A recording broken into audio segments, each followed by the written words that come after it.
কারো বাড়িতে কারো ঘরে যদি যেতে হয়, প্রথমে ঘরের কাছে যে বলবে আসসালামু আলাইকুম। যদি উত্তর পাওয়া যায় তাহলে অনুমতি চাবেন, আদখুলু, আমি আসতে পারি কিনা। যদি অনুমতি দেন তখন আবার ঘরে প্রবেশ করার সময় সালাম দিয়া ঢুকবেন। যদি প্রথমবারে উত্তর পাওয়া না যায়, দ্বিতীয়বারে উত্তর পাওয়া না গেলে তৃতীয়বার সালাম দিবেন। তৃতীয়বারে যদি উত্তর পাওয়া যায় এবার অনুমতি চাবেন। যদি অনুমতি দেয়, এবার যদি আপনি ওই ঘরে যান তাহলে এটাতে শরীয়তে কোনো বাধা নাই। এইভাবে যাওয়ার মধ্যে আমার আল্লাহ জায়েজ করে দিয়েছেন। তবে এই অনুমতির প্রয়োজন কেন? এক যুবক সাহাবী রাসূলকে বললেন, ইয়া রাসূলুল্লাহ, আমি আমার মা আরেক ঘরে থাকে, মায়ের কাছে যাব, অনুমতি লাগবে কিনা? যেহেতু আমি ছেলে, আমার মা, আমি মার কাছে যাব। নবীজি বললেন, তুমি তোমার মাকে উলঙ্গ দেখতে চাও কিনা? কয় না। তোমার মা ঘরের মধ্যে কিভাবে আছে তুমি জানো না? শরীরটা কেমন আছে তুমি জানো না?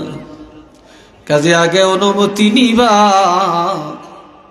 এরপরে মা শরীরটা হেফাজত করে ফেলবে। মা বস্ত্রটা ঠিক করে নিবে, এরপরে তোমাকে অনুমতি দিবে। যখন তোমাকে অনুমতি দেওয়া হবে তখন তোমারও ইজ্জত রক্ষা পাবে, তোমার মার ইজ্জত রক্ষা পাবে। এই জন্য মায়ের কাছে যেতে হলেও অনুমতি নিয়ে যাওয়া লাগবে। একটু চিল্লে বলেন না সুবহানাল্লাহ।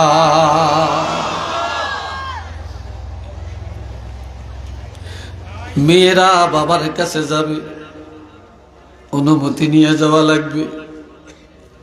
ভাই থাকে এক রুমে, বোন থাকে আর এক রুমে। বোন কিভাবে আছে ভাই জানে না, বোনের কাছে যেতে হলে অনুমতি নিয়ে যাওয়া লাগবে। আবার বোনে ভাইয়ের রুমে যাবে, ভাই কিভাবে আছে বোন জানে না, ভাইয়ের থেকে অনুমতি নিয়ে যাওয়া লাগবে। আবার আপনি গভীর রাত বাড়িতে আসছেন, সিলেট থেকে আসছেন, জগন্নাথপুর থেকে আসছেন, রশিদপুর থেকে আসছেন, বিশ্বনাথ থেকে আসছেন।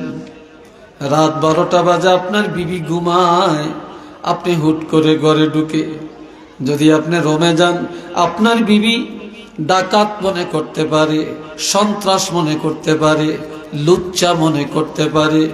এই জন্য ভয় পেতে পারে। আপনি বাড়ি আসছেন, আপনার স্বামী, এই সংকেত আপনার বিবিকেও দেওয়া লাগবে। কথা বুঝাচ্ছি কিনা? আপনার বিবিকেও এই সংকেতটা দেওয়া লাগবে। অথবা আপনার বিবির বস্ত্রটা কেমন আপনি জানেন না, হুট করে ঘরে ঢুকলে বিবির দিকে তাকালে ঘৃণা জমতে পারে। এই জন্য যদি আগে সংকেত দেন আমি ঘরে আসতেছি, তখন আপনার বিবি জাকজমকের সৌন্দর্যের পোশাকটা গায়ে দিতে পারবে, চুলগুলি সুন্দর করে রাখতে পারবে, চেহারাটা সুন্দর করে গুছিয়ে গাছিয়ে রাখবে। তখন স্বামীর সামনে দাঁড়ালে তখন স্বামীর মনটা খুশি হয়ে যাবে। স্বামী যখন নজর দিলে খুশি হয়ে যায়, তখন আমার আল্লাহ খুশি হইয়া ওই স্বামী স্ত্রীর সগীরা গুনাহ মাফ করে দিবে।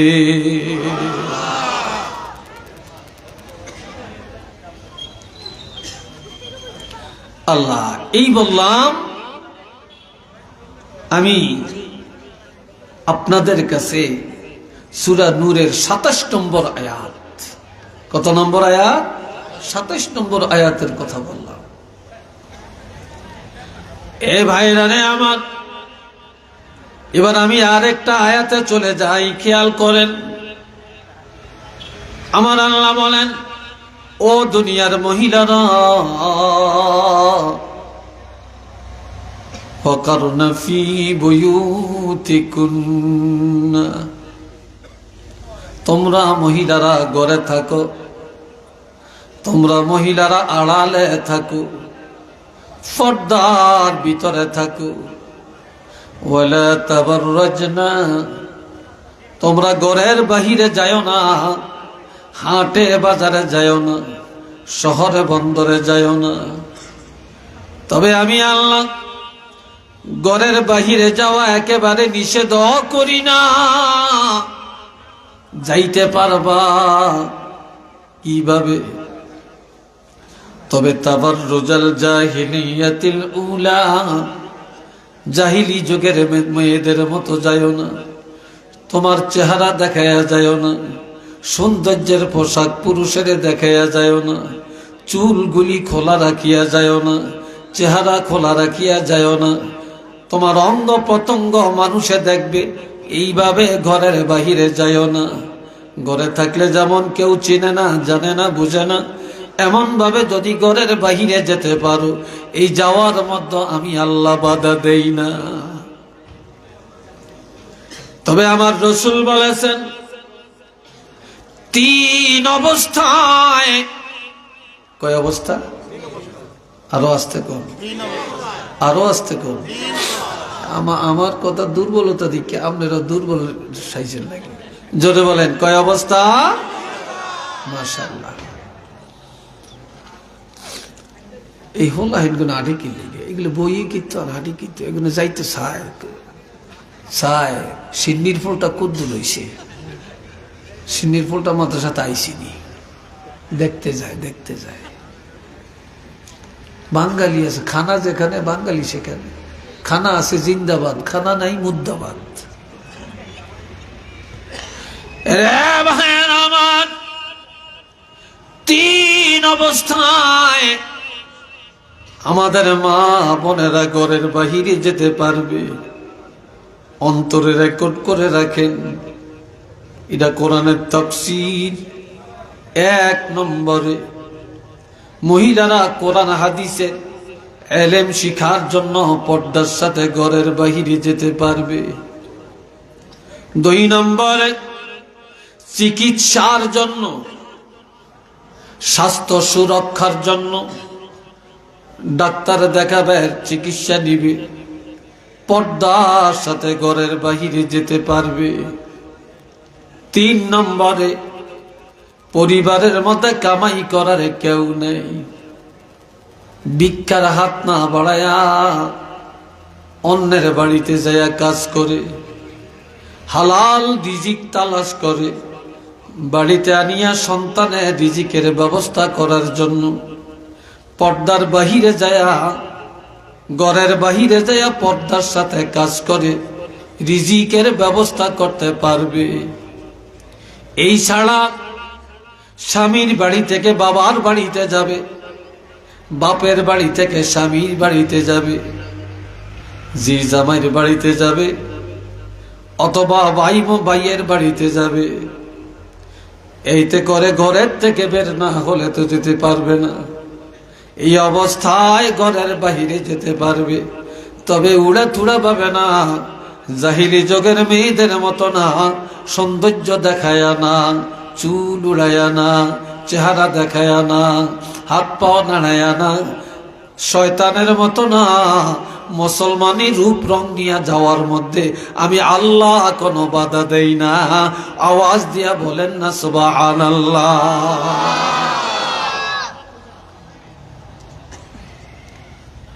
এখন এইভাবে যাওয়ার মতো মহিলা সমাজে কম না বেশি? চিল্লিয়া বলেন, আছে? তালাশ করলে তো নাই। আবার কিছু আছে, নাই যে তা না, দাম নাই, এদের দাম নাই। বাড়িতে যদি 10টা মহিলা থাকে, একটা মহিলা যদি পর্দা করে, কোরআন পড়ে, নামাজ পড়ে, মানুষের সাথে মিলামিশা কম করে, উঠা বসা কম করে, তাহলে সব মহিলারা এক জায়গায় হইয়া গোল মিটিং করে, এই মহিলাটা খেইতা, এটা 1 গড়িয়া, এটার কোনো সমাজ নাই, নমাজ নাই। এটা কোন বংশতে আইসে আল্লাহ জানে। এটা কারোর লগে একটু আইস দিয়েও কথা কয় না, দেবরের লগেও কথা কয় না, বাউসুরের লগেও বলে না, এটা অমকেরও ডাকে না। এটা কেমন পদে? কি কথা ঠিক কিনা? এর কোনো মূল্য নাই, দাম নাই।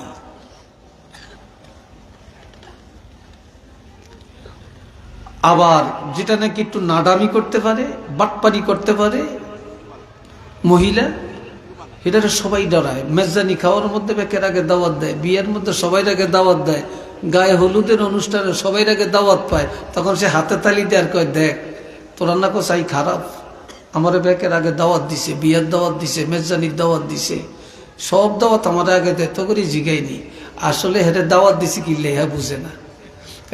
এটা যে বদমাইশ, সিটিং বাস, এটা দাওয়াত না দিলে এর যে ভেজাল লাগাইব, গোবর লাগাইব। এই জন্য এর দাওয়াত দিয়ে মুখটা বন্ধ করে রাখছে, এটা যেন ভেজাল লাগাইতে না পারে। কথা ঠিক কিনা? এই যে ভেজাল লাগাইতে না পারে, হে মনে করে সম্মান করছে। এ ভাইরা রে আমার,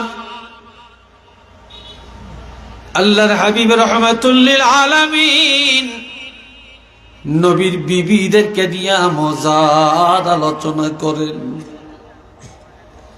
হঠাৎ করে একজন অন্ধ সাহাবী, যার নাম হযরত আব্দুল্লাহ ইবনে উম্মে মাকতুম, এই সাহাবী অন্ধ, চোখে দেখে না, কিন্তু তিনি যদিও অন্ধ, তিনি হাদিসের হুজ্জাত, তিনি ছিলেন হুজ্জাতুল ইসলাম, অর্থাৎ তিনি হাদিসের হাফেজ ছিলেন। আরেকদিকে তিনি যে কোনো কথা বলতেন দলিল দিয়ে বলতেন, এত বড় মাহের ছিলেন। উনি আসতেছে, নবীজি বলেন, ও আমার স্ত্রীরা, তোমরা আড়ালে চলে যাও, আড়ালে চলে যাও, ওই যে অন্ধ সাহাবী আসতেছে। হযরত মাইমুনা বলেন, হুজুর, উম্মাহাতুল মুমিনিন যায়নাব রাদিয়াল্লাহু বললেন, ইয়া রাসূলুল্লাহ, এত অন্ধ, চোখে দেখে না, আমরা আড়ালে যাব কেন? নবীজি বললেন, সাহাবীর চক্ষু নাই, নজর করলে কাউকে দেখে না, কিন্তু তোমাদের চোখ দুইটা ভালো, তোমরা তো নজর করলে তারে দেখো। কাজে তোমাদের চোখ দিয়ে যেহেতু দেখা যায়, এই জন্য তোমরা নজর করা যাবে না, তোমরা আড়ালে চলে যাও, তোমাদের নজরটা যেন তার দিকে না যায়। আর আমগো দেশে বিয়া হইলে একটা গেট দেয়, গেট। আমগো দেশে গেট দেয়নি, গেট, হ্যাঁ, রাস্তার মাথায় গেট লাগায়। আর ওই গেটের মধ্যে বুড়ি দিন থেকে সব ঘরের ভিতরে, আর তাজা তাজা তরুণ একেবারে তাগড়া তাগড়া মেয়ে, গুণ ইন্টারে পড়ে, ডিগ্রিতে পড়ে, অনার্সে পড়ে, এখনো বিয়া হয় না। আর যদি কারো বিয়া হয়েছে, একেবারে খুব দেখতে শুনতে নাদুস নুদুস, এমন বউগুণ, সুন্দর সুন্দর শাড়ি, সুন্দর সুন্দর কামিজ লাগাইয়া গেটের সামনে দাঁড়াইয়া মেহমানে রিসিভ করে, আর ফুল দেয়, আবার মোবাইলেরটা দিয়ে এরকম করে। কিরে ভাই, কথা ঠিক কিনা? আসেনি এদিন আমাদের? হ্যাঁ আছে। আবার বাপে কয়, আমার মাইয়াটা এটা আমার মাইয়া, দোয়া করিয়েন, এটা আমার মাইয়া, দোয়া করিয়েন, ওটা আমার ছোট ভাইয়ের ওয়াইফ। কি কথা ঠিক কিনা? তারপর ওটা আমার নাতিন। কেমন ফিটার দরকার তখন জানেননি, ব্যাককল কথা। আমার কথা হয়তো একটু রাগটা হইবেন, হইবেন আপনারা আমারে আরেকবার দাওয়াত দিবেন, এই নিয়তে এখানে আসি না। দিলি দিবেন, না দিলে নেই। কিসমতে থাকলে আছে, না থাকলে নেই। কোরআন হাদিসের কোন হক কথা, উচিত কথা গোপন করার কোন সুযোগ, জোরে বলেন, আছে? কিসের দরবেশগিরি, কিসের হজ, কিসের নামাজ, যদি আপনার ঘরের মধ্যে মেয়ে লোকই ঠিক না থাকে, ছেলে মেয়েই ঠিক না থাকে, এই ইবাদত কোথায় যাবে বলে?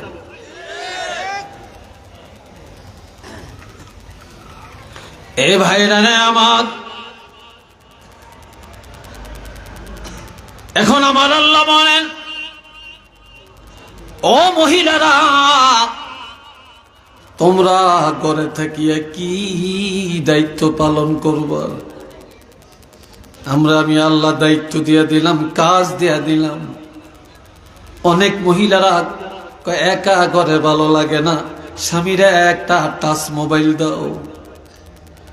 24 ইঞ্চি 48 ইঞ্চি একটা টেলিভিশন ঘরে ঢুকাও, দেখতে দেখতে যেন সময় যায়। কথা ঠিক কিনা? সময় কাটাইতে হতো, অবসর করে কেমনে থেকে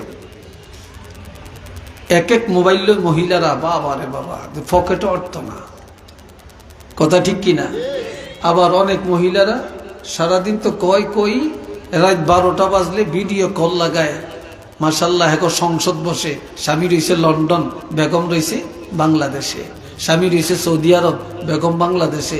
রাত 12টার পরে সংসদে বসে, সংসদে আলাপ করে, আপনার বাপ এরম করছে আমার লগে, আপনার মা এরম কইছে, আপনার ছোট ভাইটা ভালো না, আপনার বোনটা বেড়াইতে হয়েছে, একদিন বেড়াইছে, 2 দিন বেড়াইছে, কতদিন এগরে পাক করিয়া খাওয়াইয়াম, তারপরে আমি পারতাম না, আমি কি বান্দিনি কোনো, আমি কি চাকরানিনি কোনো, এগরে পাক করিয়া খাওয়াইয়াম। এরম করিয়া এই স্বামীরে এ কথা কু কথা কানের মধ্যে লাগাইয়া দিয়া স্বামীর মনটা সংসারে তুড়িয়ে দেয়। কি কথা ঠিক কিনা? টাকা দিত, এই টাকা দেওয়া বন্ধ, টাকা দিত, টাকা দেওয়া বন্ধ। বাইরে গেছে লন্ডন নিব, কত গুল্লি মা তোরে নি লন্ডন নিয়াম, তুই আর বেগমের লোক বেয়াদবি করছ, তুই মিল করিয়া চলতে পারস না। হায় হায়। আবার বিদেশ থেকে বাড়িতে আসে, শ্বশুর বাড়ির খবর দেয়, এয়ারপোর্টে গাড়ি লিয়ে যে শালারে কয়, সমন্দিরে কয় গাড়ি লিয়ে যান। আপনা মারপেটের ভাইয়েরে কয় না, শালিরে কয় তুই লগে যাইস, কিন্তু মারপেটের হুইনেরে কয় না, মারপেটের ভাইয়েরে কয় না। বিদেশ থেকে আসে, শালারে মোবাইল দেয়, জামার কাপড় দেয়, মুট করিয়া টাকা দেয়, কি খুশি। আমনা মারপেটের ভাই, মারপেটের বোন সাইরা নাও হাতে দিয়ে উঠে না। কি কথা ঠিক কিনা বলেন?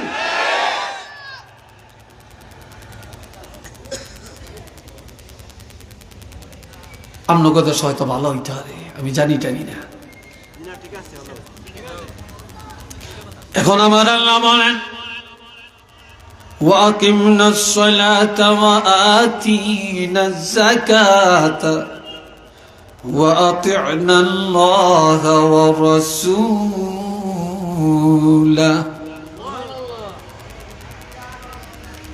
তোমরা ঘরে থাকিয়া নামাজ কায়েম করো, তোমরা মহিলারা বেশি বেশি নামাজ পড়ো। وَآتِينَا الزَّكَاةَ, তুমি যদি যাকাতের উপযুক্ত হয়ে থাকো যাকাত দাও। বিবাহের সময় তোমার স্বামী 7 ভরি স্বর্ণ তোমাকে দিছে, 8 ভরি স্বর্ণ দিছে, তোমার উপরে যাকাত ফরজ। বছরে একবার তুমি যাকাত আদায় করো। وَأَطِعْنَا اللَّهَ, আল্লাহর বিধানগুলি মেনে চলো। وَرَسُولَهُ, রাসূলের সুন্নত তরিকায় চলো। মন গড়া চলিও না, শয়তানের লিডার হইও না। তুমি যদি হও খাদিজা মার্কা হও, হযরত ফাতেমা মার্কা হও, রাবিয়া বসরির মতো হয়ে যাও। একটু চিল্লিয়া বলেন না মারহাবা। আরেকবার বলেন আল্লাহু আকবার। হযরত ইমাম গাজ্জালী আল্লাহর একজন ওলি, তিনি মরুভূমির জমিনে দিয়ে হাঁটেন। হাঁটতে হাঁটতে হঠাৎ আসরের নামাজের সময়, কোন সময়? আসরে। আসরের নামাজ পড়বে, ওযু করবে, পানি নেই, মরুভূমি তো পানি নেই। তো হঠাৎ পর্দার আড়াল থেকে একটা যুবতী মেয়ে দেখছে আল্লাহর ওলি কি যেন চগর বগর করে তালাশ করতেছে। আড়ালে থেকে মেয়েটা বলতেছেন, হে আল্লাহর ওলি, কি চান? আল্লাহর ওলি বলে, মা আমি ওযু করব, নামাজ আদায় করব, পানি চাই। মেয়েটা বলে, গো আল্লাহর ওলি, আমাদের বাড়ির পূর্ব দিকে একটা পুষ্করণী আছে। পুষ্করণী চিনেন তো? পুকুর। যান দেখেন পানি আছে কিনা। মেয়েটা জানে পানি নাই, তারপর বলছে দেখেন পানি আছে কিনা। আল্লাহর ওলি যায় দেখে পানি নাই, পুষ্করণীর তলা পর্যন্ত শুকনা। ঘরের পাশে এসে ডাক দিয়া বলে, মা পানি তো নাই, পানি নাই। হুজুর যেখানে আছেন এখানে দাঁড়ান, পানি পাবেন। মেয়েটা দৌড়াইয়া পুষ্কুনির পাড়ে গেছে, যাইয়া 3 বার থুতু পালাইছে। কি পালাইছে? থুতু পালাইছে। পুষ্কুনির তলা দিয়া পানির জোয়ার আসতে শুরু করে দেয়। মুহূর্তের মধ্যে পুরা পুষ্কুনি পানিতে ভরে যায়। বললেন, হুজুর যান, এবার পানি পাবেন, ওযু করেন, নামাজ পড়েন। ইমাম গাজ্জালী দৌড়াইয়া যায়, দেখেন পানি ভরা, ভরপুর পানি। ওই পানি দিয়ে ওযু করলেন, আসরের নামাজ আদায় করলেন। নামাজ আদায় করে বলে, মা ঘরের পাশে এসে দাঁড়াইয়া ডাক দিয়া বলে, মা আমি জীবনে এত আমল করলাম, কিন্তু আমার মধ্যে তো এই বুজুর্গ, এই কারামতি নাই। তুমি একটা মেয়ে মানুষ, কি আমল তুমি করো? সত্য করে বলো গো মা, কি আমলের কারণে তোমার থুতুর মধ্যে এতটা বরকত? মেয়েটা বলে, হে আল্লাহর ওলি, তেমন কিছু করি না, তবে 5টা কাজ আমি কখনো ছাড়ি না। জোরে বলেন কয়টা? জোরে বলেন কয়টা? 5টা। 1 নম্বরে, যেদিন আমার বিবাহ হয়, স্বামীর সাথে যখন স্বামীর ঘরে ঢুকি, সেদিন থেকে কোনো দিন ঘরের বাহিরে যাই না। স্বামীর ঘর ত্যাগ করে পর্দার বাহিরে যাই না। 2 নম্বরে, আমার নামাজ কাজা হয় না। 3 নম্বরে, একদিনের জন্য কোরআন তেলাওয়াত আমার কাজা হয় না।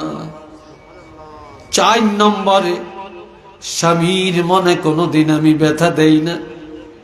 5 নম্বরে, স্বামীর সংসারের কাজ করি আমার হাতে, আর আমার জবানে সারাক্ষণ আল্লাহর হাবিবের উপরে দুরূদ শরীফ তেলাওয়াত করি। যার কারণে আমার জবানে, আমার থুতুর মধ্যে আল্লাহ পাক এই বরকতটা দান করছেন। একটু চিল্লিয়া বলেন না সুবহানাল্লাহ। আমগুগুনে থুতু পালাইলে কি পাওয়া যাইব? পোকা ছাড়া আর কিচ্ছু না, দুর্গন্ধ ছাড়া আর কিচ্ছু না। কথা ঠিক না? এ বাবাজিরা আরো শোনেন। এখন ঘরের দ্বারে গেছেন, বারবার ডাক দিছেন, অনুমতি চাইছেন।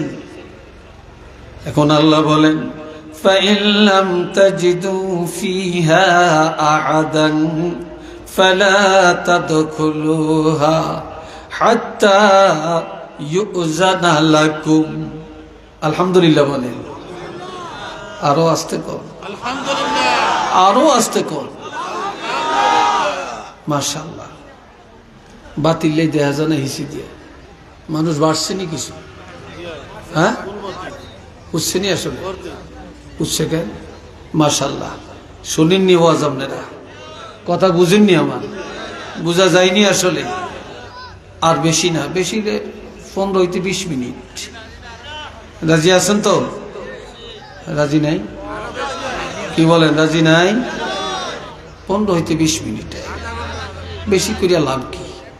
শোনেন এ ভাইয়েরা, খেয়াল করেন। ঘরের পাশে যায়া বারবার অনুমতি চাইলেন। যদি অনুমতি পাওয়া না যায়, অথবা কাউকে পাওয়া গেল না, আমার আল্লাহ বলেন, তারপর জানালা তুমি খোলা দেখলা, উকি ঝুঁকি দিয়া জানালা দিয়া তাকায়ও না। ঘরের দরজা খোলা পাই না, ওই দরজা দিয়া ঘরের দিকে তাকায়ও না। ঘরে ঢুকার চেষ্টা করিও না, ওই পর্যন্ত তুমি ঘরের বাহিরে দাঁড়িয়ে থাকবে। হাত্তা ইউযানা লাকুম, যতক্ষণ পর্যন্ত তোমরা অনুমতি পাইবা, অনুমতি পাওয়া পর্যন্ত ঘরের বাহিরে দাঁড়িয়ে থাকা লাগবে। অনুমতি পাওয়ার আগে কোন অবস্থায় তোমরা ঘরে ঢুকার চেষ্টা করবা না, জানালা দিয়েও তাকাবে না, দরজা খোলা দেখলে ঘরের দিকে তাকাবে না। যদি অনুমতি চাইতে হয় আরেক দিকে তাকায় অনুমতি চাইবা। একটু কন্যা সুবহানাল্লাহ। ঘরের দিকে তাকায় না, আরেক দিকে তাকায় অনুমতি চাইবা। এরপরে যখন বলা হবে ঘরের ভিতরে বুঝলা মানুষ আছে কিন্তু অনুমতি নাই ঘরে ঢুকার, কি বলছে? ফাইন কিলা লাকুম রাজউ, তুমি কে অনুমতি চাও? অনুমতি দিতে পারতাম না, চলে যাও, আমার ঘরে ঢুকতে পারবা না। এলা সে পুরুষ হোক আর মহিলা হোক, যেই নিষেধ করলো যে আমার ঘরে ঢুকতে পারবা না, ঘরে ঢুকার অনুমতি নাই। এখন আপনি কবেন, কত বড় আলিশান, কত বড় লোক, কত সুটানি মারে, কত বড় লোক দেখছি, হেতের বাড়িটাইছি, হেতে একটু অনুমতি দিল না, সাইরানার দাম দিল না, আমরা কি মানুষ নানি? এরকম করিয়া সমালোচনা করে আর বেটার ইজ্জত নষ্ট করে। কি কথা ঠিক কিনা? ইজ্জত নষ্ট করে। আর আমার আল্লাহ বলেন, যখন বলবে চলে যাও, চলে যাও, অনুমতি দেওয়া যাবে না। ফারজিউ, এক মুহূর্ত দেরি করা যাবে না, সাথে সাথে সেখান থেকে চলে আসবে। সেখান থেকে যদি চলে আসো, হুয়া আজকা লাকুম, যখন চলে আসবা এই চলে আসার মধ্যে তোমাদের জন্য পবিত্রতা আছে। এই ঘরে যারা তাদের জন্য পবিত্রতা, তোমাদের জন্য পবিত্রতা। যদি তোমরা এটা বুঝতে পারো, উপলব্ধি করতে পারো, তো এর চাইতে বড় পবিত্রতা আর নাই। একটু চিল্লিয়া বলেন না সুবহানাল্লাহ। আর একটু জোরে কোন। এই ভাইরা রে, এরপরে আমার আল্লাহ বলেন, লাইসা আলাইকুম জুনাহুন আন তাদখুলু বুয়ুতান গায়রা মাসকুনাতিন ফিহা মাতাউল লাকুম ওয়াল্লাহু ইয়ালামু মা তুবদুনা ওয়া মা তাকতুমুন। চিল্লিয়া বলেন আলহামদুলিল্লাহ। কথা চলবনি? আসলে চলবনি না? কোনো কষ্ট পাইতেছেন আপনারা? বিরক্ত লাগতেছে আপনাদের? আমি বানিয়ে সরে কোনো কথা বলি না, আল্লাহর কোরআনের কথা। এখন এই বাহিরে কথা হয় কেন? এরা কারা এই কথা যে বলতেছে? একটু দরুদ শরীফ সবাই বলেন, আল্লাহুম্মা সাল্লি আলা সাইয়্যিদিনা মাওলানা মুহাম্মদ ওয়া আলা আলি সাইয়্যিদিনা মাওলানা। জোরে জোরে আল্লাহুম্মা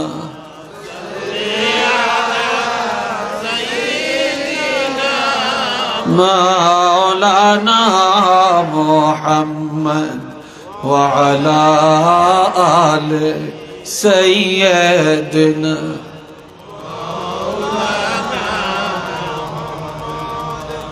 আমার আল্লাহ পাক বলেন, ওই ঘরের মধ্যে প্রবেশ করতে তোমাদের কোনো অপরাধ নাই, যেই ঘরে কেউ বসবাস করে না, যেই ঘরে তোমাদের সম্পদ, এমন ঘরে যাইতে অনুমতি লাগবে না। যেমন আপনার ঘরে 8টা রুম, 3টা রুমের মধ্যে আপনারা থাকেন, আর আরো 5টা রুম, ওই রুমের মধ্যে আলমারি আছে, খাট আছে, সোফা আছে, অথবা মূল্যবান সম্পদ আছে, কিন্তু এটা চাবি আপনার কাছে। ওই রুমের মধ্যে যদি যান অনুমতি লাগবে না। অথবা আপনার গরু ঘর, গরুগুলি আপনার, সেখানে যাবেন অনুমতি লাগবে না। অথবা পাকঘর আপনার, সেখানে যাবেন অনুমতি লাগবে না। হ্যাঁ, যদি পাকঘরে যদি অন্য কোনো মহিলা থাকে, তাহলে আপনি পুরুষ, সেখানে যাইতে অনুমতি লাগবে। অথবা আপনি মহিলা, ওই ঘরে যাইতে অনুমতি লাগবে। কোন যুবক, সেখানে যাইতে অনুমতি লাগবে। অথবা আপনার দোকান, এই দোকানে আপনি যাবেন, অনুমতি লাগবে না, অনুমতি লাগবে না। অথবা আপনি স্কুলে পড়েন, কলেজে পড়েন, সেখানে আপনি যাবেন। অফিস সেখানে যাইতে অনুমতি লাগবে। যেটা অফিস না, খুলে দিছে দপ্তরি, অনুমতি লাগবে না। এই খুলে দেওয়াটাই অনুমতি। অথবা বেল বাড়ি দিছে, ঠনঠনি দিছে, এটা অনুমতি। মসজিদের মধ্যে নামাজ পড়তে গেলেন, মুয়াজ্জিন মসজিদ খুলে দিছে, অনুমতি লাগবে না। আজান দিছে, এটা অনুমতি। জামাত হয়ে গেল, মসজিদের ভিতরের অংশ মেরে দিল, বারিন্দার অংশ খোলা, ভিতরে যাওয়া যাবে না। মসজিদের বারিন্দার অংশের মধ্যে আপনাকে নামাজ আদায় করা লাগবে। আপনি যদি মুয়াজ্জিনের অনুমতি না নিয়ে মসজিদের ভিতরে ঢুকেন, মসজিদের কোনো সম্পদ যদি নষ্ট হয়, হারানো যায়, তাহলে আপনার বিরুদ্ধে মামলা করা শরীয়তে জায়েজ। এই জন্য মসজিদের বারিন্দা খোলা থাকলে সেখানে যাওয়া যাবে, কিন্তু ভিতরের অংশ মারা থাকলে সেখানে যাওয়া যাবে না।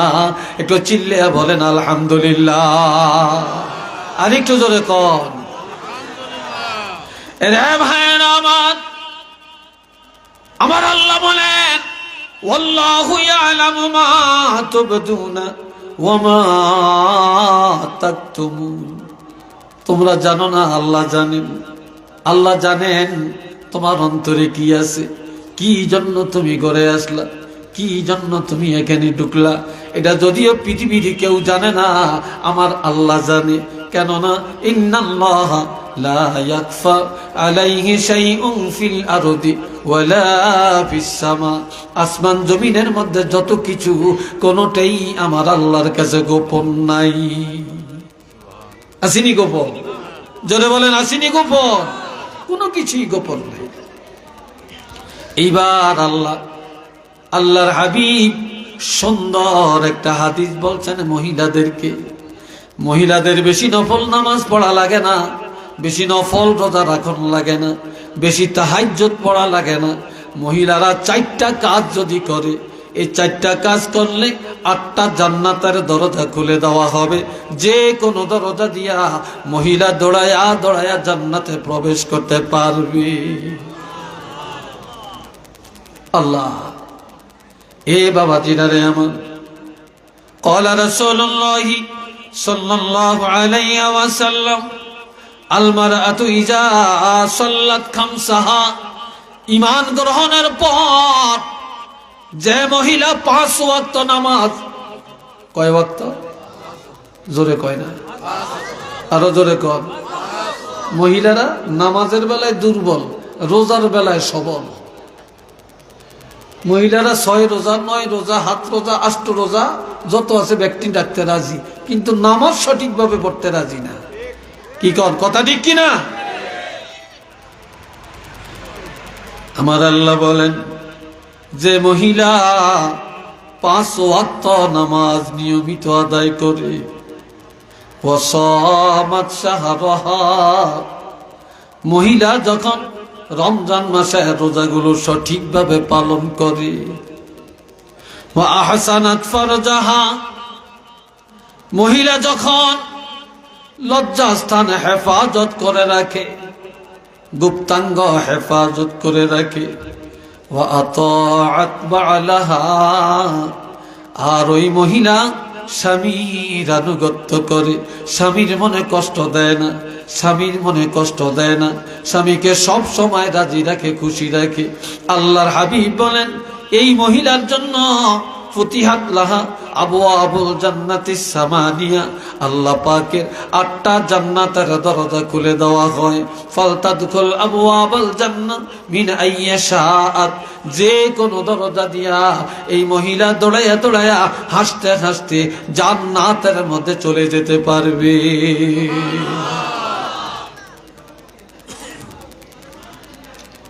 কি চমৎকার বললেন ইমাম বুখারী রহমাতুল্লাহ আলাইহি। ওনার কবরের মাটি মেশকো আম্বর।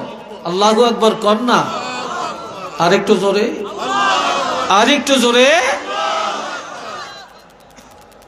খাতুনে জান্নাত হযরত ফাতেমা জোহরা, ওনার কবরের মাটি মেশকো আম্বরের মতো গ্রান হয়ে গেছে। কেন? কারণ কি? ইমাম বুখারী রহমাতুল্লাহ আলাইহির আম্মা এত পর্দাশীল ছিলেন, কেউ কোনোদিন দেখে না ইমাম বুখারীর মার গলার আওয়াজটা কেমন, চেহারা কেমন। আর ইমাম বুখারীর আম্মা তিনি কোরআন তেলাওয়াত করতেন, 5 ওয়াক্ত নামাজ আদায় করতেন, তাহাজ্জুদ পড়তেন। আর তাহাজ্জুদের বিছানায় বসে বসে আল্লাহর কাছে মুনাজাত দিয়া বলতেন, আল্লাহ তুমি আমাকে এমন সন্তান দাও যেই সন্তান হবে ওলি, যে সন্তান হবে কোরআনওয়ালা, যে সন্তান হবে হাদিসওয়ালা, যার দ্বারা কোরআন হাদিসের খেদমত হবে, যার খেদমত কিয়ামত পর্যন্ত দুনিয়াতে জারি থাকবে। সেই ইমাম বুখারীর আম্মা দোয়া করলেন, আল্লাহ কবুল করলেন। আর এমন ইমাম বুখারী যখন হাদিস লেখেন, তিনি রাত্রিবেলায় 2 রাকাত নামাজ পড়েন, ওযু করেন, গোসল করেন, এরপরে 2 রাকাত নামাজ আদায় করেন, এরপরে একটা হাদিস লেখেন। তবে ইমাম বুখারী হাদিস লেখছেন অন্ধকার রাত্রি। সুবহানাল্লাহ কইেন, এত আস্তে, আরো জোরে। অন্ধকার রাত্রে হাদিস লেখছেন। কিভাবে? ইমাম বুখারী কোনটা সহিহ হাদিস, কোনটা গায়রে সহিহ, এটা নির্ণয় কিভাবে করবেন? তিনি আল্লাহর নাম ধরে কলমটা হাতে নিতেন, কাগজের মধ্যে যখন কলম বসাইতেন অন্ধকার রাত্রে, তখন মদিনার থেকে একটা নূর ডাইরেক্ট ওনার কলমের মাথায় আসিয়া জমা হইত। আর ওনার কপালের মধ্যে নূর চমকাইতো। ওই কপালের নূর আর কলমের মাথার নূর, এই 2 নূরের আলো দিয়া ইমাম বুখারী হাদিস লেখার কাজ শেষ করে দেয়। ইমাম বুখারী ইন্তেকালের পর ওনার কবরের মাটি আমার আল্লাহ মেশকো আম্বর বানাইয়া দেন। আর খাতুনে জান্নাত কেউ কোনোদিন দেখে না, কেউ কোনোদিন দেখে না। লম্বা না বেটো, সুন্দর না কালো, মোটা না চিকুন, পৃথিবীর কোন পুরুষে জানে না। আল্লাহর হাবিবের ইন্তেকালের 6 মাস পরে খাতুনে জান্নাত ইন্তেকাল করে। ইন্তেকালের আগে হযরত আলী রাদিয়াল্লাহকে ডাকে, হযরত আলীকে ডাক দিয়া বলে, আলী রে, তুমি আমার আদরের স্বামী, তোমার কাছে আবদার রেখে দেয়। আমার আব্বা ওসিয়ত করে গেছেন, আব্বার ইন্তেকালের পরে সর্বপ্রথম আমার সাথে দেখা হবে, কাজে আমার সময়টা হয়তো বেশি নেই। তবে আমি যদি মারা যাই, আমার মৃত্যুর খবরটা বেশি জানাজানি করিও না। মানুষে জানলে অনেক মানুষ আসবে, কে জানি মৃত্যুর উপরে দেখে ফেলে, আমার ভয় লাগে, এই জন্য বেশি প্রচার করিও না। মহিলা বললে মাইকে বলা জায়েজ নাই, মহিলা মারা গেলে মাইকে প্রচার করা জায়েজ নাই। অথচ মুসলমান মসজিদের মাইক দিয়া মহিলার কথা পর্যন্ত প্রচার করে। কথা ঠিক না? আমার ভাইরা রে, খাতুনে জান্নাত বলে আমার আরেকটা ওসিয়ত। কই কি? বলে আমার ইন্তেকালের পরে আমার গোসলটা দিনের বেলায় দিও না। আমারে গোসল দিতে গেলে কেউ না জানি আমাকে দেখে পেলে। 3 নম্বরে ওসিয়ত, আমার জানাজার নামাজ দিনের বেলায় পড়িও না, গভীর অন্ধকার রাত্রে আমার জানাজা পড়বে। 4 নম্বর ওসিয়ত, আমার কবরটা দিনের বেলায় করিও না, গভীর অন্ধকার রাত আমার কবরটা করবে। আর এরপরে ওসিয়ত, আমাকে দিনের বেলায় মাটি দিও না, গভীর রাত আমাকে কবরে রাখবে। আর আমার কবরে কোনো নকশা করবা না, আমার কবর দেখে কেউ যেন বুঝতে না পারে আমি কতটুকু লম্বা কতটুকু মোটা ছিলাম, আমার কবর দেখে যেন অনুভব না হয়। খাতুনে জান্নাতের ইন্তেকালের পরে গভীর রাত ওনাকে গোসল দেওয়া হয়, জানাজা হয়, কবর হয়। ওনার লাশটা নিয়ে যখন জান্নাতুল বাকিতে যায় রে, ওই জান্নাতুল বাকি গোরস্থানে যায়, আর এমন সময় নজর করে দেখে আরো 6টা মহিলার লাশ চলে আসছে। সুবহানাল্লাহ বলতেন না? একই রাত্রে জান্নাতুল বাকি গোরস্থানে, মদিনার গোরস্থানে একই রাত্রে 7টা কবর হয়। সকাল বেলায় আসিয়া এই 7টা কবরের মধ্যে কোন কবরটা ফাতেমার কবর এটা কোনো বেগানা পুরুষের আমার আল্লাহ জানতে দেয় না। কিভাবে কবরের পরিচয় পেলেন? এবার একটা একটা করে কবরের কাছে যায় দেখে, বুঝতে পারে না। যখন ফাতেমার কবরের কাছে যায় তখন কবরের মাটি থেকে আতরের ঘ্রাণ বের হয়। এই আতরের ঘ্রাণ পায়া সিদ্ধান্ত নেয় এটি হলো খাতুনে জান্নাতের কবর। একটু চিল্লিয়া বলেন না মারহাবা। আরেকবার বলেন আল্লাহু আকবার। আরো জোরে বলেন আল্লাহু আকবার। আর আমাদের মায়েরা কি জন্য গোমা এত পাগল হয়ে গেলেন? আর দুনিয়াতে এত গজব কেন? দুনিয়াতে এত অশান্তি কেন? বর্তমানে ছেলেরা মায়ের কথা মানে না কেন? সন্ত্রাস কেন? এত বোমাবাজি কেন? এত বেয়াদব কেন? এত মদখোর কেন? এত গাঞ্জাখোর কেন? এত বেনমাজি কেন? এত অশান্তকর পরিবেশ কেন? 2টা কারণ। 1 নম্বরের কারণ হলো যেই বাবা সন্তানের জন্ম দেয় এই বাবায় খায় হারাম। বাবায় খায় কি? এই মাইকের আওয়াজ একটু বাড়াই দিয়ে। এরা কই গেছে? এরা নাই এখানে? এরা আওয়াজ একটু বাড়াই দাও, ভিতরে একটু বাড়াই দাও। আল্লাহ, কষ্ট হয় আপনাদের?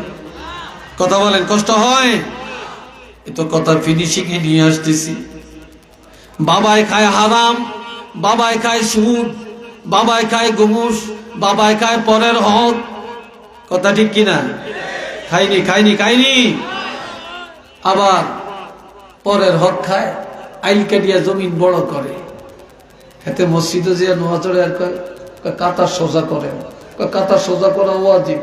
হেইতে জমিন কাটিয়া আরেকজনের জমিন কাটিয়া নিজের জমিনে নিয়ে এসে লাইন ঠিক নেই, মসজিদে যে এখন লাইন সোজা করেন, এটা ওয়াজিব। কি কথা ঠিক কিনা? বাবাজিরা রে আমার, খেয়াল করেন। এরপরে আল্লাহ কুরবি যাইবেন কি কারণে? অশান্তি। বাবায় খায় হারাম, এই হারামের রক্ত মাংস, হারামের বীর্য। আর যেই মা গর্ভে সন্তান, এই মা হলো দায়ুস। মা হলো দায়ুস। মা ঘরে থাকে না, এক দলে যায় সিলেট, আরেক দলে যায় বিশ্বনাথে, আরেক দলে যায় জগন্নাথপুরে, আরেক দলে যায় ঢাকা। আবার বিয়ার দাওয়াত যদি মহিলারা পায় যায়, সিন্নি পায়। আবার সেন্টারে যায়, একটা মহিলার কোনো শরীরের কাপড় ঠিক নাই, আর সেন্টারে যায় কে কার সাথে দেখা যাওয়া জায়েজ, কার সাথে দেখা দেওয়া জায়েজ নাই। এটার তারতম্য একটা পুরুষের মধ্যে নাই, একটা মহিলার মধ্যে নাই, যার কারণে তাদের গর্ভের সন্তান কোনোদিন ভালো হয় না, তাদের গর্ভের সন্তান হয় বেয়াদব।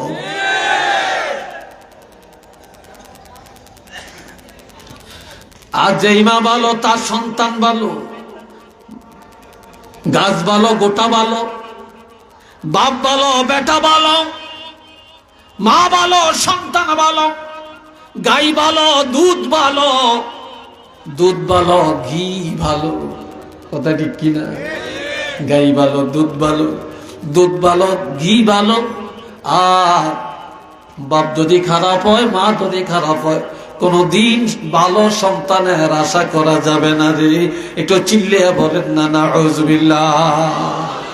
আর একবার জোরে সরে কর নাউযুবিল্লাহ। এবার আসেন, আমার আল্লাহ এরপরে বলছেন বিসমিল্লাহির রহমানির রহিম, কুল লিল মুমিনিনা ইয়াগুদ্দু মিন আবসারিহিম ওয়া ইয়াহফাযু ফুরুজাহুম। আল্লাহু আকবার। কন্যা আওয়াজটা জোরে দেন, আরেকটু জোরে।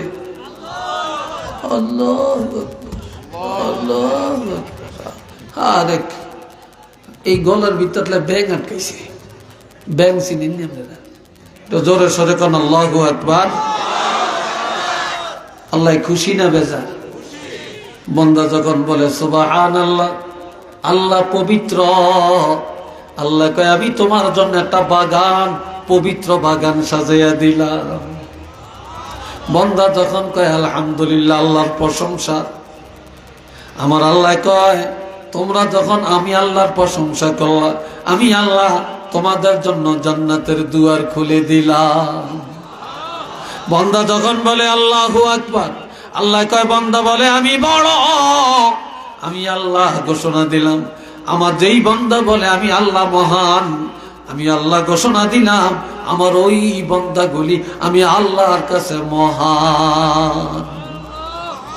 আমি আল্লাহর কাছে কি মহান, আমার কাছে বড়।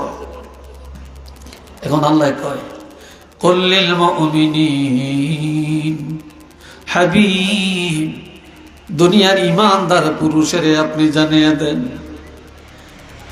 ইয়াগুদ্দু মিন আবসারিহিম, ইমানদার পুরুষেরা যেন নজরটা হেফাজত করে রাখে, নিম্নগামী করে রাখে, কোন মহিলার দিকে যেন না তাকায়। আর হাটে যাবে, বাজারে যাবে, স্কুলে যাবে, কলেজে যাবে, শহরে বন্দরে যাবে, সেন্টারে যাবে, আরেকজনের বাড়িতে যাবে, সাবধান, কোন পুরুষেরা যেন এই চোখ দিয়া মহিলার দিকে না তাকায়। এক হুজুরে ওয়াজ করছে, প্রথম যদি নজর যায় আল্লাহ এটা মাফ করতে পারে, দ্বিতীয়বার যদি নজর দেয় তাহলে কবিরা গুনাহ হবে। এই জন্য একবারের পরে দ্বিতীয়বার নজর দেওয়া যাইত না। তো যুবক ছেলে একটা দেখতেছে, মাইয়া 3 সাইডে যাইতে আছে কলেজ, খুব ডকের মাইয়া, একেবারে যাইতে আছে, অনেক চোখ গড়িয়া দাঁড় মারলাম সেয়ারিছে। তখন আরেকজনে কয় কি রে, মাইয়ারা কলেজও যায়, মাদ্রাসা যায়, তুই যে এমন চোখ গড়িয়া সেয়ারিছ, কই কি কন? কালকে হুজুরের ওয়াজ শুনছি, হুজুরে কইছে 1 নজর সাওন যায়, 2 নজর চাইলে গুনাহ হইব, এই জন্য আমি নজর আর হিরাই না, 1 নজর দিয়া রাখছি। একটু জোরে কর না নাউযুবিল্লাহ। কি কয়? নজরটা দিয়া রাখছি, নজর আর লাড়ি না। একটু নাউযুবিল্লাহ বলতেন না কেন? সালাদ কত চিন্তা করে। একজনের মেম্বারিত খাওয়াইছে, যে কয় ভাবি, ভাবি কই, ভাবির লোক একটু কথা কর লাগবে, আফাই কই, খালাই কই, কত খালা, কত চাষি, কত কাকি, কত ভাবি। আর নির্বাচন গেলে গিয়া বোর্ডে ফাঁস করিয়া লেলি বুড়ি আঙ্গুল দেখায়। কি কথা ঠিক কিনা কন? এই সময় ভাবি চিনে না, এই সময় ভাই চিনে না। এই জন্য একজনে কইছিল, আন্ডা বাচ্চা দিবি বলে মুরগি খাইলি গলার ধান, আন্ডা বাচ্চা দিবি বলে মুরগি খাইলি গোলার দান, আন্ডাওয়ানা বাচ্চাওয়ানা মুরগি বড় না ফরমান। কথাটা কি? অর্থাৎ ভোটে দাঁড়াইছে, নির্বাচনে দাঁড়াইছে চেয়ারম্যান অথবা মেম্বার অথবা এমপি, ব্যাংকের কাছে যে ইনশাল্লাহ আপনাকে বাড়ির দরজা পর্যন্ত পাকা করিয়ে দিয়াম, তারপরে ব্রিজটা করিয়ে দিয়াম, আপনার 6 ফেরিয়া কার্ড দিয়াম, তারপরে বিধবা ভাতা দিয়াম, তারপরে বৃদ্ধ বয়সের প্রতিবন্ধী দিয়াম, সব দিয়াম।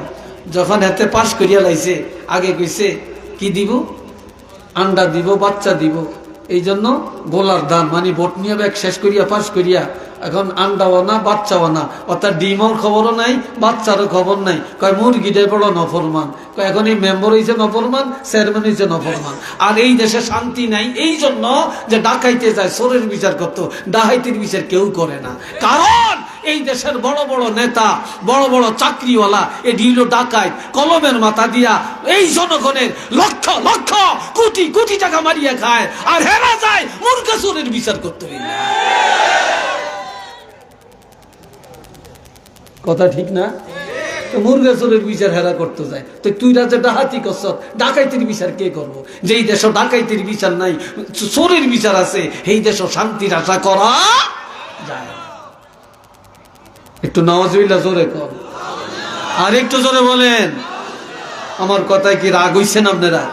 জোরে বলেন, রাগ হইছেন? রাগ হইয়েন না, আর রাগ হইলেই বাকি, এটা তো বাস্তব কথা।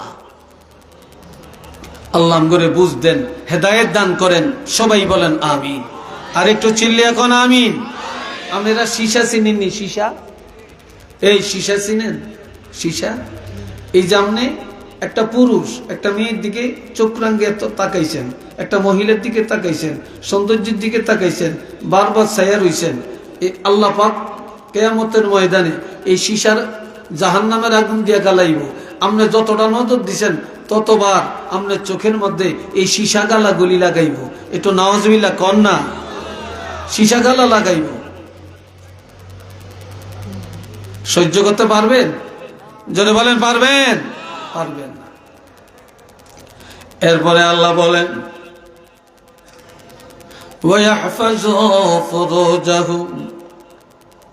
হাবিবপুর দুনিয়ার ইমানদার পুরুষদেরকে জানিয়ে দেন, তারা যেন তাদের গুপ্তাঙ্গ হেফাজত করে, লজ্জাস্থানে হেফাজত করে, লজ্জাস্থানের তাড়নায় যেন জিনার আড্ডায় না যায়। দুনিয়াতে কোন দিকে যাবেন? যখন ঘরে ঘরে জিনা, পাড়ায় পাড়ায় জিনা, মহল্লায় মহল্লায় জিনা, শিক্ষা প্রতিষ্ঠানে জিনা, তারপরে লঞ্চ স্টিমারে জিনা, এরোপ্লেনের মধ্যে নাকি জিনা হয়, তারপরে ওই যে কি জানি কয়, কি বালা না কয়া করে, হ্যাঁ বিমান বালা, হিডিন চানে বালা, কি বালা? বিমান বালা। কোথায় যাবেন?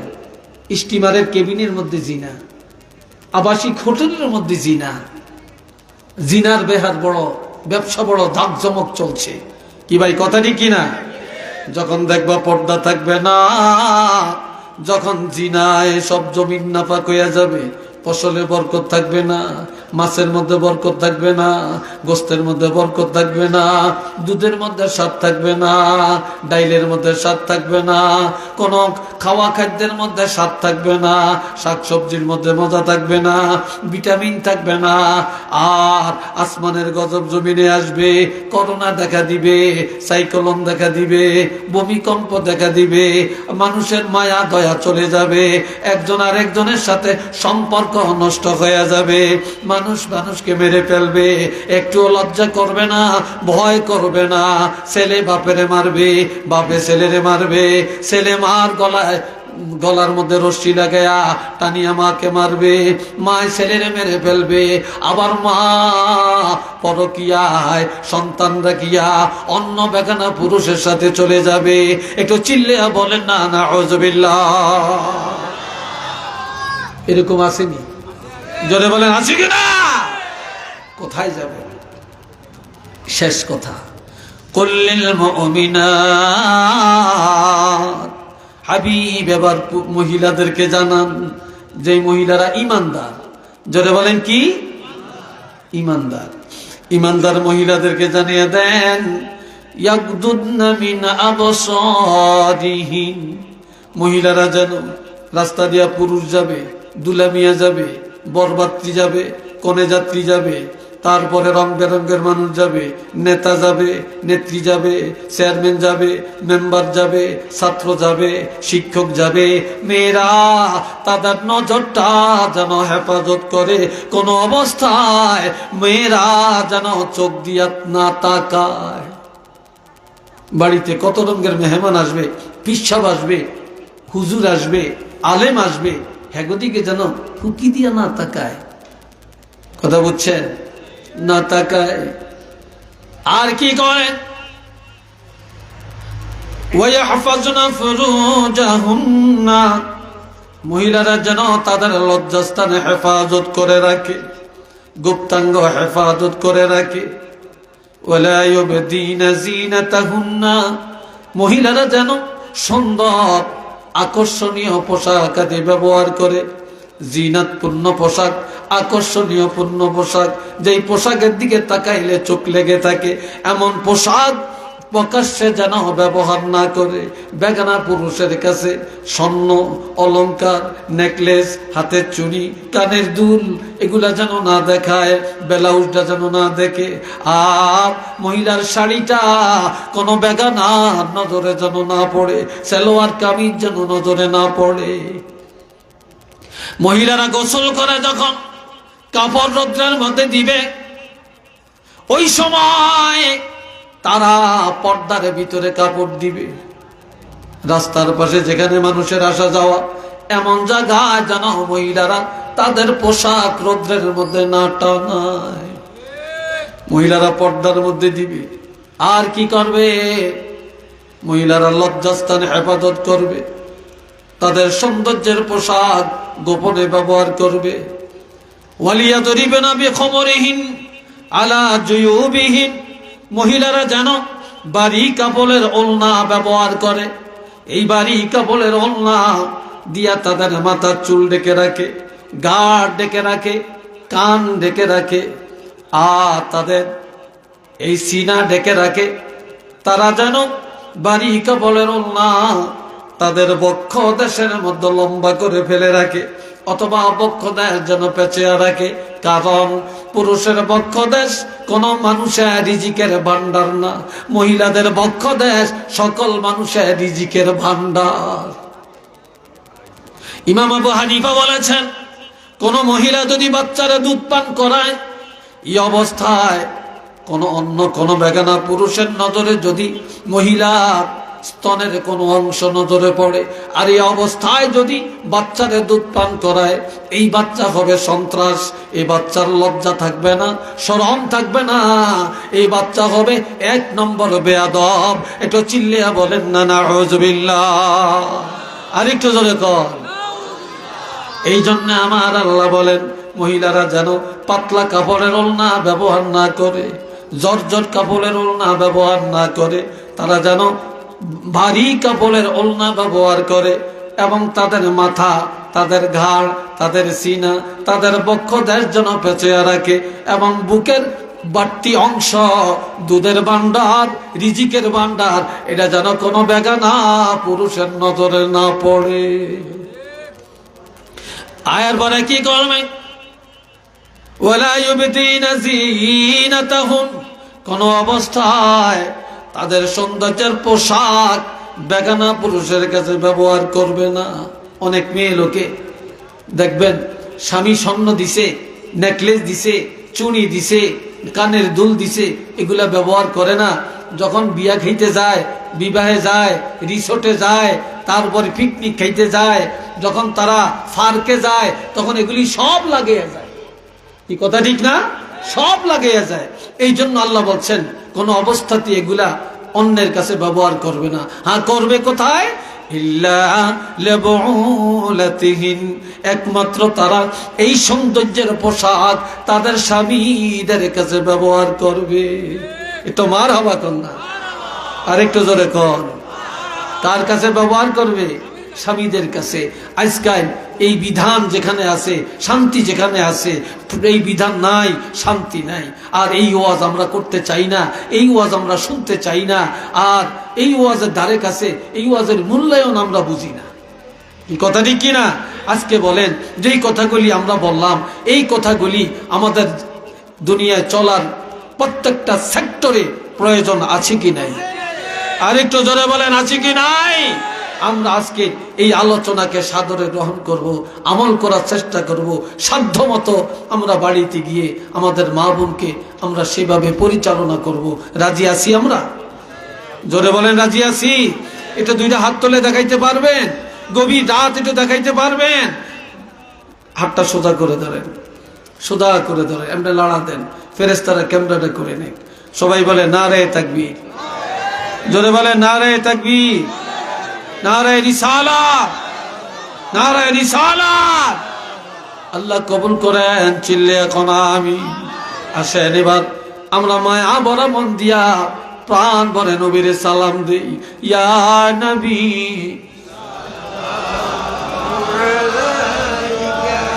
ইয়া রাসূল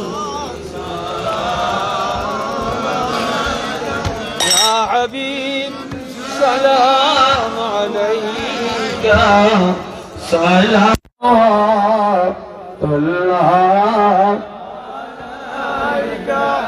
طلع البدر علينا من ثنية الوداع وجب الشكر علينا ما دعا لله داعي يا نبي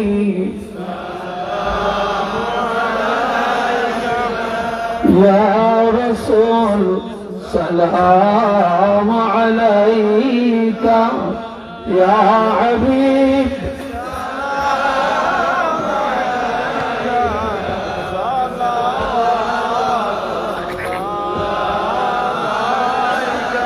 سيدي يا رسول الله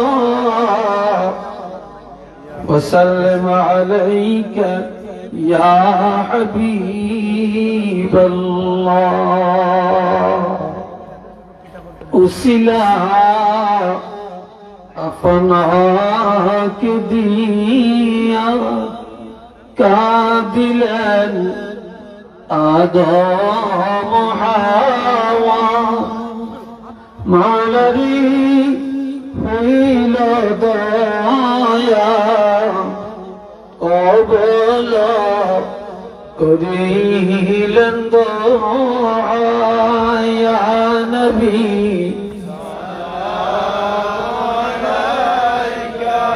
يا رسول سلام عليك يا حبيب سلام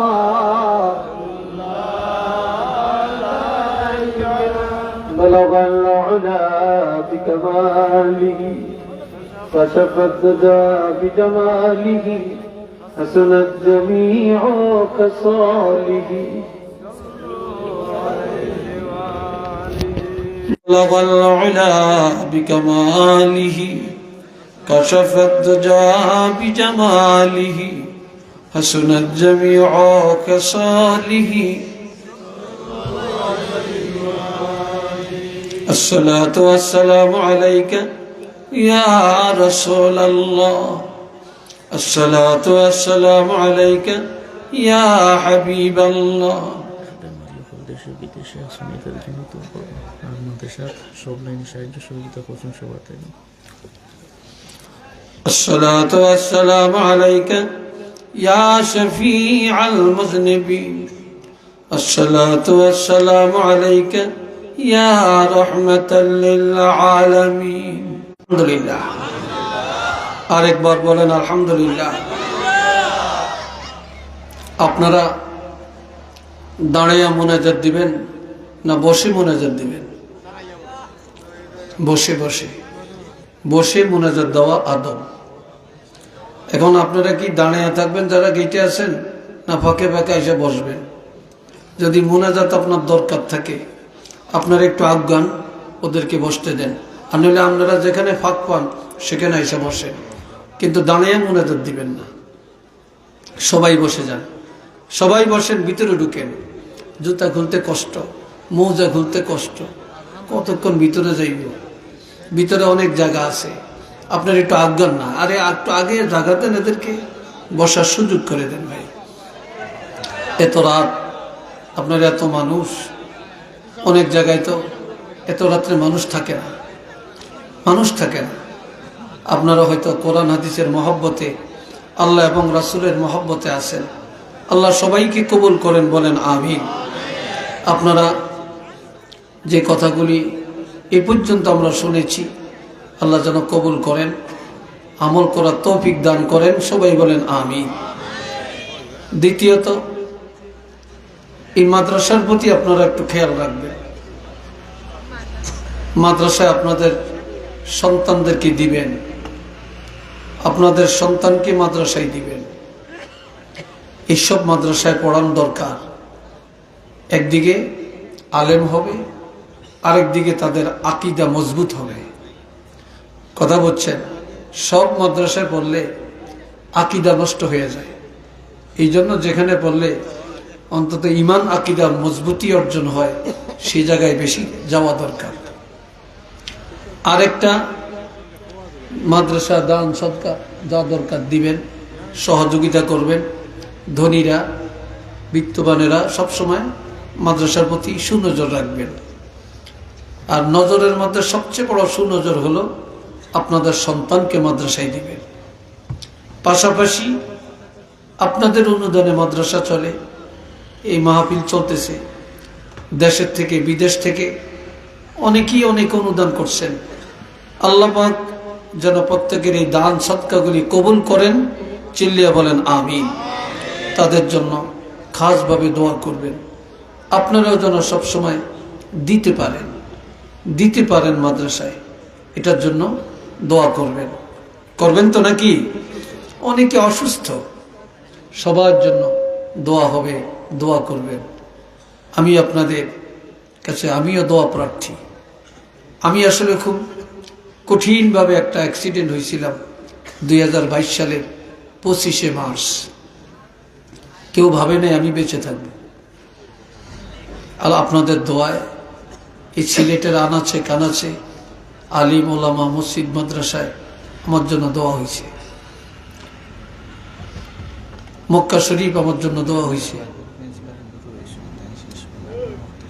মদিনা শরীফ দোয়া হয়েছে, সারসিনা দোয়া হয়েছে, ফুলতলি দোয়া হয়েছে। তো এই দোয়ার বিনিময়ে আল্লাহ আমাকে হেফাজত করছেন।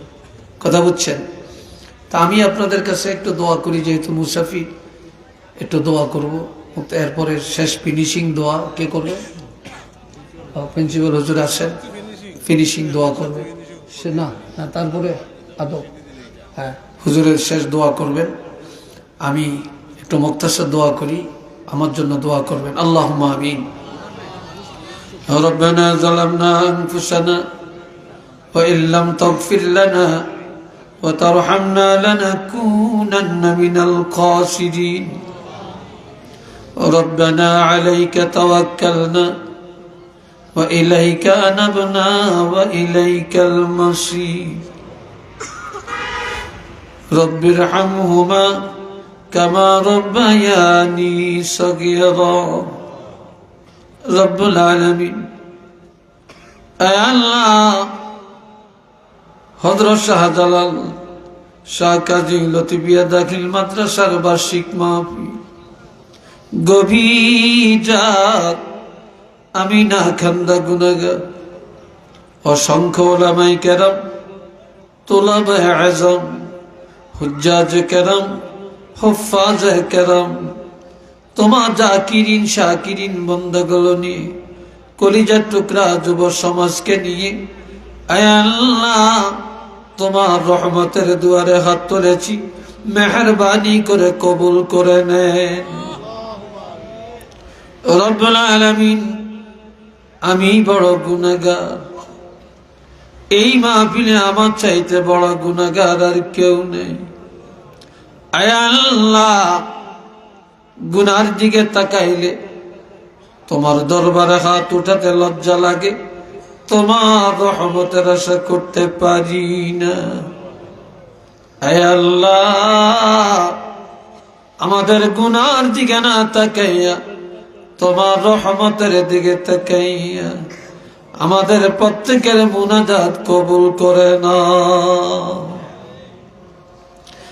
হে রব্বুল আলামিন, যত সওয়াব আপনি মঞ্জুর করেছেন কোটি কোটি গুণে বাড়াইয়া আপনার হাবিবের রওজা আতহারে পৌঁছে দেন।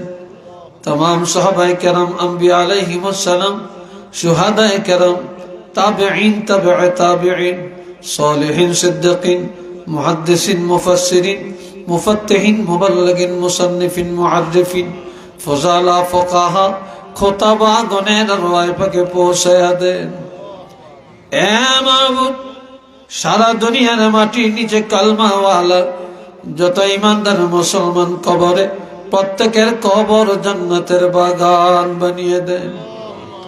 রব্বুল আলামিন, আমরা যারা হাত তুলেছি, আয় আল্লাহ, আমাদের অনেকের আব্বা নাই, আম্মা নাই, দাদা নাই, দাদি নাই, শ্বশুর নাই, শাশুড়ি নেই, নানা নানি নাই। আয় আল্লাহ, দুনিয়ার সব খবর ঘরে থাকিয়া পাওয়া যায়, কিন্তু কবরের কোন খবর পাওয়া যায় না রে আল্লাহ। জানি না কার কবরটা জান্নাতের বাগানে হয়ে গেছে, কার কবরে জাহান্নামের আগুন জ্বলে। আল্লাহ, তুমি মেহেরবানি করে প্রত্যেকের রহে পাকে পৌঁছায়া দাও, প্রত্যেকের কবর জান্নাতের বাগান বানিয়ে দাও। এ মাবুদ, আমাদের পীর উস্তাদ যারা যেখানে আছেন আল্লাহ, দরজা বুলন্দ করে দাও। হযরত শাহজালাল ইয়ামানী এবং 360 আউলিয়ার দরজা বুলন্দ করে দাও। আল্লামা সাহেব কামলা ফুলতুলি রহমাতুল্লাহি আলাইহির দরজা এখানে বুলন্দ করে দাও। এ মাবুদ, আমাদের আব্বা আম্মা আপনজন যারা এখনো বেঁচে আছেন আল্লাহ, হায়াতে বরকত দেন। আল্লাহ, মজবুত ঈমান দান করেন, নেক আমল করার তৌফিক দান করেন। রব্বুল আলামিন, যে যা সহযোগিতা করেছেন প্রত্যেকের সহযোগিতা কবুল করেন। দেশ থেকে বিদেশ থেকে দিয়েছেন আল্লাহ, কবুল করেন। আয় আল্লাহ, জান মালের নিরাপত্তা দান করেন। আল্লাহ, মাদ্রাসা কবুল করেন, মাদ্রাসার অভাব দূর করে দেন। আয়াসার শিক্ষক ভাইদের কবুল করেন, ছাত্রদেরকে আল্লাহ কবুল করেন। আলেমে হক্কানি রব্বানি হওয়ার তৌফিক দান করেন। আয় আল্লাহ, এই মাদ্রাসা তোমার হাতে সুপর্দ করে দিল, আল্লাহ আপনি কবুল করেন। আয় আল্লাহ, আখিরি ফরিয়াদ, আমরা গুনাহগার রে আল্লাহ, তুমি মেহেরবানি করে এই মুহূর্তে আমাদের প্রত্যেকের জীবনের গুনাহগুলি মাফ করে দেন। আল্লাহ, জীবনের গুনাহ মাফ করে দাও। আল্লাহ, জীবনের গুনাহগুলি মাফ করে দাও। আল্লাহ, দুনিয়ার গুনাহ দুনিয়াতে মিটিয়ে দাও। গুনার বোঝা সহ কাপনের কাপড় পরাইও না, গুনাহগার বানায়া কবরে নিও না, গুনাহগার বলে ডাক দিও না। আল্লাহ, গুনার বোঝা নিয়ে মাহফিলে আসি, বেগুনা বানায়া বাড়িতে ফিরে দাও। এলাকার যুব সমাজকে আল্লাহ কবুল করেন, নামাজি বানিয়ে দেন, ভদ্র বানিয়ে দেন, শিষ্টাচার বানিয়ে দেন। আয় আল্লাহ, পিতা মাতার খেদমত করার তৌফিক দান করে দেন। হে রব্বুল আলামিন, যারা অসুস্থ রে আল্লাহ, প্রত্যেকের সুস্থতা দান করে দাও, শেফায়ে কামেলা আজলা নসিব করে দাও। লা তাকনাতু মির রাহমাতিল্লাহ, ইন্নাল্লাহা ইয়াগফিরুয যুনুবা জামিআ, ইন্নাহু হুয়াল গফুরুর রহিম। وصلى الله تعالى على خير خلقه محمد وعلى آله وأصحابه أجمعين واجعل آخر كلامنا عند الموت لا إله إلا الله محمد رسول الله